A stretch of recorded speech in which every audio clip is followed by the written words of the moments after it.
Arlecchino is very intimidating, both in figure and in skill descriptions, but in this video I will make sure you understand how she works while not skipping on any detail that might be important. We will also have weapon and artifact calculations to help you decide on your build and my honest opinion on her value and best teams.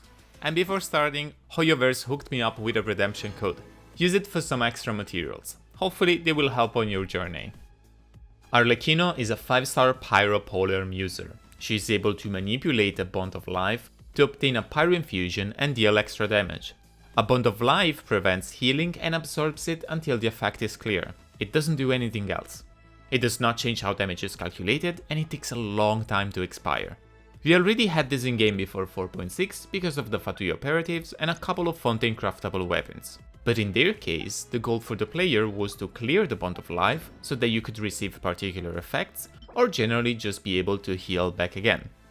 For Arlecchino, it's different. She wants a Bond of Life, but she wants it to be as high as possible for as long as her rotation needs to. This is because her damage is directly connected to how big her current Bond of Life is. This is the reason why Arlecchino cannot be healed in combat, with or without a Bond of Life, except for her own elemental burst. She's the most high risk, high reward character we have so far. Let's look at her kit so that we can explain how to get this Bond of Life, plus a few tricks to get the highest bond possible. Arlecchino's elemental skill dashes forward and applies a mark to enemies. This mark can be consumed by her charger attack or burst. Once consumed, you get a Bond of Life, meaning that I can skill into charge attack and I'm set.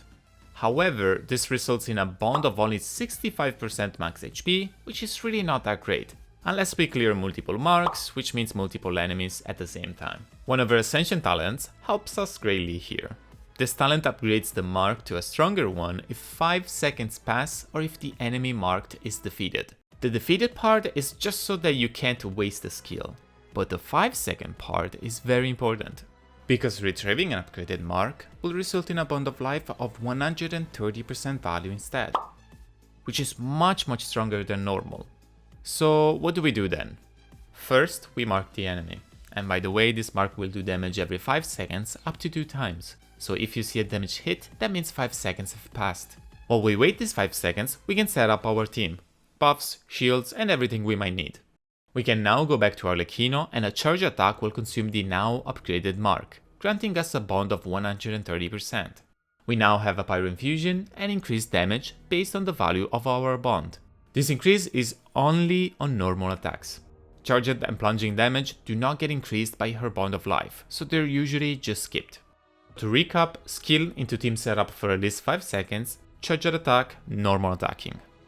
Keep in mind that since she has standard ICD on her normals, she will trigger reactions every 2.5 seconds or 3 hits. These attacks you will perform will consume a part of her Bond of Life, so we could say that Arlecchino's damage is mostly front-loaded. The more you stay on field, the less damage you do. The precise normal attack string can be 4 normals into a dash, up to all 6 of her normals and more. It will slightly change depending on the scenario. But to be fair, when not playing with a shield or resistance to interruption, you will want to prioritize staying alive and dodging when necessary instead of doing a perfect combo. This was the easy part. Now you should know how to play her most of the time. However, there are more parts of her kit we need to talk about, especially her Ascension talents. Aside from the talent that upgrades her mark, we have 2 more. One will grant us damage resistance based on how much attack she has in excess of 1000. 3000 attack will equal to 20% res to any element and physical. This is an okay help in surviving, since the other talent states Arlecchino gains a 40% pyro damage bonus and can only be healed through Bale Moon Rising, her burst. So we know she wants the highest bond possible. Using a healer would nullify all our efforts to do damage. That's why during combat we can still use healers, they just won't heal her. The only way to gain health on Arlecchino is using her burst. This burst does a few things. First, it retrieves any mark nearby. Cool, so we can skill into burst and get a Bond of Life, right? Not really, because it will also heal you right after, based on the value of the current Bond of Life plus our attack, meaning that it will clear a bond every single time. However, it also does good AoE damage, and most importantly, it resets the cooldown of her elemental skill. So there are two uses for this burst. Skill into burst and then skill again, which is a good way to start a rotation. Or you just do the usual combo and burst as a panic button or at the end of a rotation to get some health back. Remember that once you burst, you lose the bond and the pyro infusion. Now we're almost done with the kit, but we still have a couple more details. Nothing super vital, but when she has a bond of life, every normal attack decreases the cooldown of her skill, making rotations more fluid since it has a big 30 seconds cooldown. Her charged attack can be held for faster movement, but it's rarely useful in combat. Lastly, since a bond of life does not end until healed, Arlecchino can do one thing, which is doing her rotation as normal, and leave some of the remaining bond of life there so that in the second rotation, instead of starting with no bond of life, we get a higher one. This however is capped by bond of life having a maximum of 200% and her own skill being able to only create one of maximum 145%. Arlecchino, for all the yapping in her descriptions, can honestly feel very complicated, but remember the loop we talked about. Skill, 5 seconds for the team, charge attack into normal attack spam. Burst at the end or if you're too low HP. This is the baseline and the most important thing to remember. Do this and you will play her correctly for the most part. Let's go into lighter topics now. For talent priority, keep in mind that the damage conversion between her normal attacks and bond of life is very important and represents most of your damage. This talent is the absolute priority. Skill and burst can follow up, but their level will just increase your total damage marginally compared to your normals. Burst is technically the priority against the skill, but only when used in every rotation. Constellations. Let's cover them quickly and then talk about builds and teams. We have a pretty good C1 here, an increase of 100% of the multiplier to your bond of life value. Roughly your damage is increasing by 25% with this one. Plus resistance to interruption, which can't be really calculated for. This is a very good and rather cheap buff that can serve as a stopping point for many. It's roughly better than getting her signature weapon, but only if some other at least decent option is there. C2 will give every mark applied always have the Ascension talent upgrade activated, meaning that you don't have to wait the 5 seconds anymore and you can skill into charge attack and start right away. It also gets you a big instance of damage once you retrieve the mark. C3 gives you 3 levels to your normals, quite the upgrade as the bond of life multiplier keeps going up past level 10. Together with C2, we're looking at around 50% damage increase from C0. C4 is often similar across many characters, and it's just a quality of life for your burst, decreasing the cooldown and giving energy back. C5 is burst damage, nothing crazy for now. C6 further increases the damage of her burst based on her bond of life. And after using her skill, her normals and burst get 10% crit rate and 70% crit damage. Just a huge overall bonus in damage, and a very big difference from C0. Of course, it comes at a big cost of a C6. Overall, the big stopping points are of course C0, she's absolutely 100% viable and good without Constellations, but spenders or big Arlecchino mains can also look at her C1. C3 is also an okay stopping point, and from there on is either C6 or nothing. We can finally talk about builds. For artifact sets, her best in slot will always be the Whimsy set. This set gets Arlecchino 18% attack and basically 54% damage. But farming it from scratch, since they release together, is going to take a long time. So we can consider other options. A good overall one, especially for long time players, is going to be the Gladiator set, still buffing attack and your normal damage.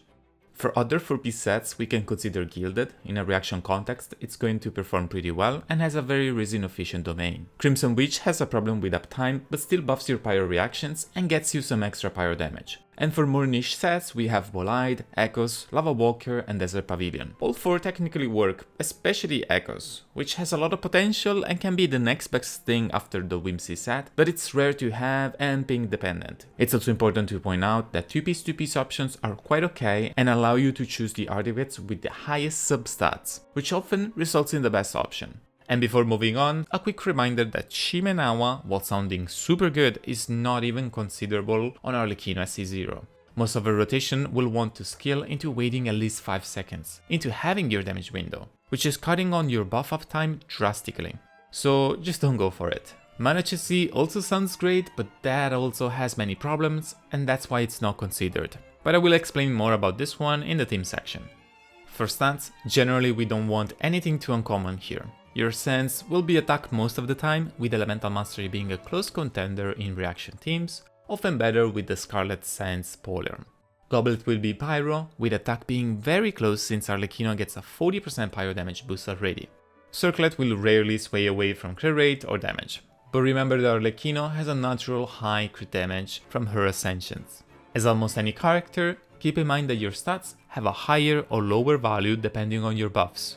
Arlecchino generally wants attack over Elemental Mastery Sense, for example. Given, however, Bennett, Noblesse, Tenacity or other attack buffs, then an Elemental Mastery Sense is very likely to be higher overall damage for you. The same happens with your Goblet. If you give her tons of damage percentage buffs or pyro damage or normal attack damage, and not many attack buffs, then an attack Goblet can just be better than pyro. Moving on, 2 charts again for the weapon. One without reactions and one for a Vaporite Steam, both using Bennett. Of course, her signature weapon, thanks to its ability to further buff and increase her point of life, will always be on top of every chart and it's a good damage increase. Close contenders are most 5-star options that have offensive stats, and even if they focus on attack, like Calamity Queller. 4-star weapons you can consider are both Battle Pass weapons, but also Missive Wind Spear.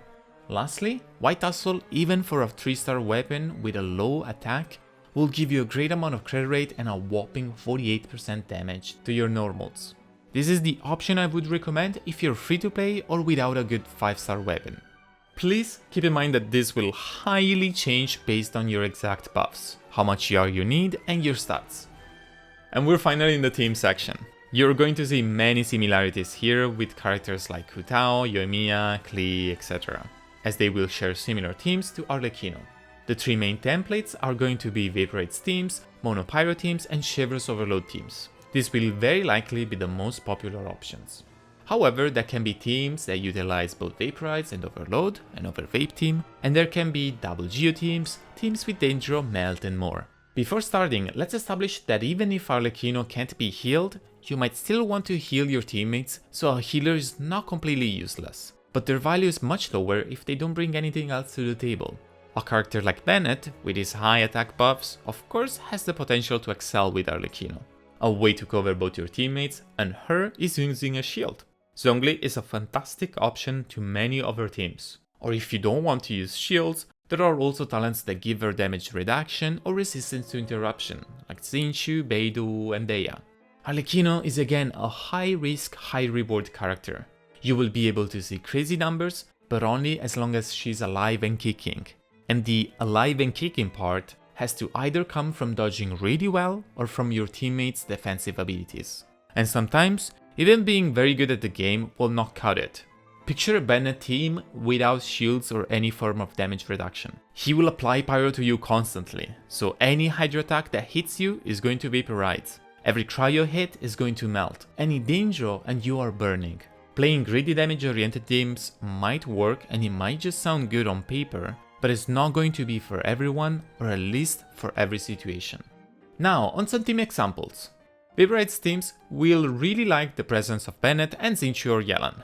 Both the Hydras will offer the usual trade. Xingqiu is more defensive oriented while Yelan is more offensive, and both offer enough Hydra to sustain Arlecchino's vapes.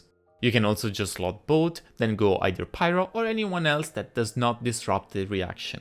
Even Cryo is doable, but only against freezable enemies. Playing Vape plus Melt against a boss might just result in some wasted reaction. When going with Bennett or a second Pyro, VV has an easier time getting set up. I have an entire Kazuha video that could help you out doing it. But just remember that you want your swirl to be Pyro and as close as possible to you going on field with Arlecchino so that she can enjoy most of that buff of time. Lastly, for Vaporites, a character that might be very common but really hard to recommend is going to be Furina.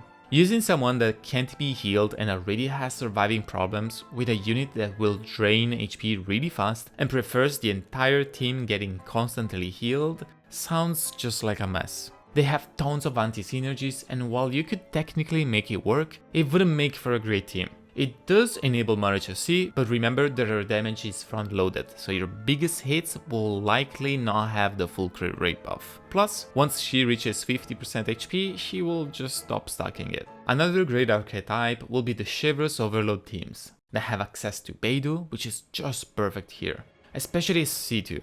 Ideally, Overload is played against enemies that don't get pushed around too much and are more than one, which is where Beidou shines the most. Not only with her damage, but also to cover Arlecchino with her C1 shield, damage reduction and resistance to interruption. Of course, other ways to play Shivers are there, and you can kind of mix and match your Electro and Pyro units as long as you have some off-field Electro damage to sustain the overloads. Bennett is also playable if you want to snapshot a few talents and focus on Arlecchino damage even further, but that will give up the Electro resonance. We can also ditch Shivers and try to fit both Vape and Overload in an Over-Vape team. Each Vaporites from Arlecchino will also trigger an Overload, double dipping into any elemental mastery she might have, while maybe using some nice defensive option. Some of the best teammates here are going to be Xingqiu, Fischl, Bennett and Beidou again. Monopyro is another archetype where Arlecchino does really well. At the end of the day, spamming normal attacks means not getting that many reaction in, so ignoring them completely and giving her another damage dealer is going to be a fine option. Technically, a team that looks like this can offer tons of damage at the expense of no defensive option. A character like Thoma can help, but this means you're sacrificing a lot of overall damage. Zhongli can also fit in here, or at this point even WGO teams which are not technically monopyro but kind of accomplish the same. Yunjin Zhongli or Zhongli Albedo or Chiori are fine options. Melt teams will act similar to Vaporite's teams, but of course with different options. Tiona, especially at C6, sounds amazing here, and we also have the likes of Layla, Keia and Rosaria.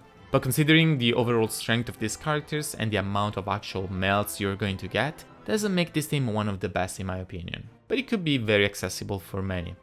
Lastly, I would not recommend any danger teams, especially burning teams. And now, did I miss something? Let me know in the comment section. This was a big guide and I hope it helped you. If you watch until here, know that I really appreciate you. Stay tuned for more content, and if you want to hang out, come join us on twitch.tv/7even please. We're live almost every day.